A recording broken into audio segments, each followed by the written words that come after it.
Le roman de Renard, 49e aventure. Comment Pinsard, le héron, pêchait en rivière, et comment Renard pêcha le pêcheur. Renard était assez content de ses dernières journées. Il regrettait pourtant de n'avoir pas eu sa part du grand dîner auquel il venait d'assister.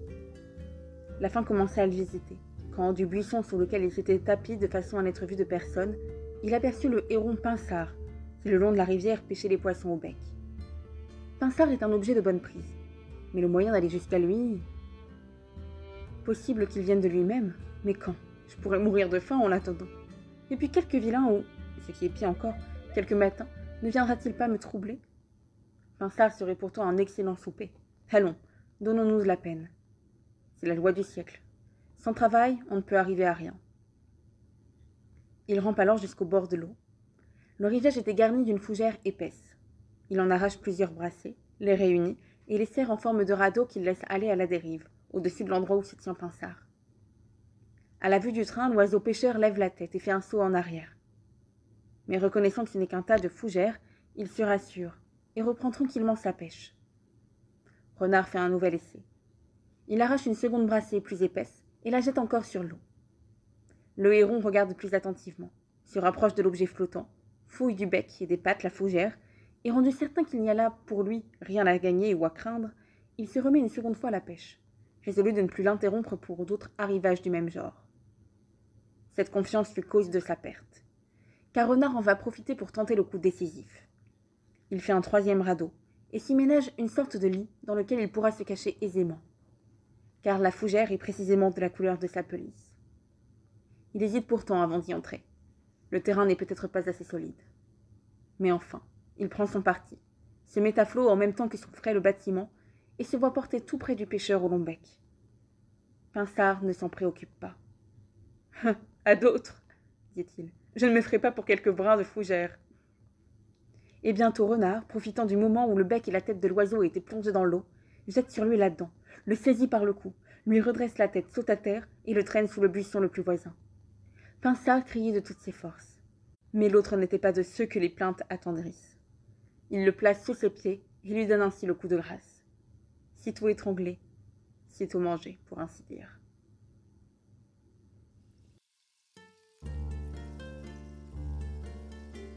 Le roman de Renard, 50e aventure.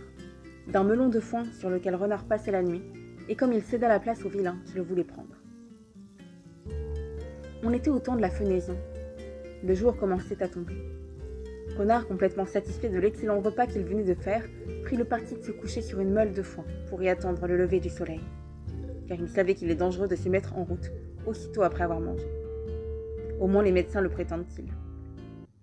Renard s'endormit donc sur le melon. Vers le point du jour, il eut un mauvais rêve. Il croyait être chez lui, près de sa chère Hermeline. Le château de Maupertuis prenait feu. Des flammes en sortaient de tous côtés. Une puissance invincible le retenait et l'empêchait de se dérober à une mort certaine.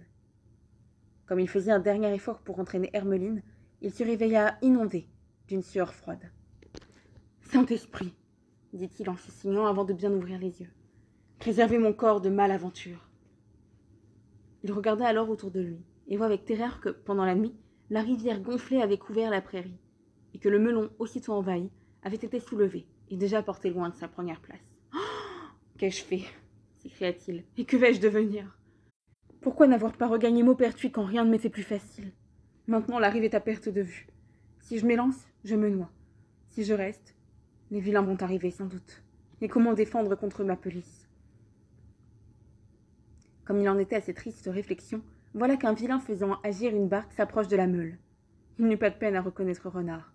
« Quelle aubaine, mon bon Saint-Julien !» dit-il. « C'est un magnifique goupil. Quel dos, quelle superbe encolure. Tâchons de l'attraper. La chose en vaut bien assurément la peine. J'en vendrai le dos, la gorge me servira pour engouler mon manteau. Puis une fois écorché, la rivière me débarrassera de sa puante charogne. » De ce que folle pense, moult demeure, dit le proverbe. La chose n'ira pas comme entend notre vilain. Il arrive jusqu'à la meule, et d'abord il tend les bras vers Renard qui lui échappe. Il lève son aviron. L'autre fait demi-tour, et le coup ne l'atteint pas. Le vilain tourne et revient, mais il n'en est pas plus avancé. Il prend alors le parti de sortir de sa barque et de passer lui-même sur le melon, après avoir ôté ses lourds souliers. Mais au moment où il posait le pied sur le foin, Renard mettait le sien dans le bateau, s'emparait de la rame abandonnée et poussait au large. Le vilain est ébahi, désespéré. Voilà ce qu'on gagne à vouloir prendre un goupil. Cependant, Renard pousse le bateau vers la rive. Puis, s'arrêtant à l'aise, en vue de celui qui comptait sur lui pour fourrer le collet de son manteau. « Dieu te confonde, vilain. Quelle belle prison vous m'auriez fait tenir si vous m'aviez conquis. Le proverbe est bien vrai. De vilain, vilainy. Quand vilain perd une occasion de mal faire, vilain enrage, car tout son bonheur est de nuire au bon clerc, au noble chevalier. L'envie, la félonie, la rage, ont le cœur du vilain pour repère ordinaire. A-t-on jamais compté de vilain une bonne action? Allons, vilain, fais ton deuil de ma peau. Mais puisse Dieu ne pas sauver la tienne et te donner mauvais lendemain. » Cela dit, il rame jusqu'au rivage, saute légèrement à terre et, sans être inquiété, retourne et arrive dans son château de Maupertuis.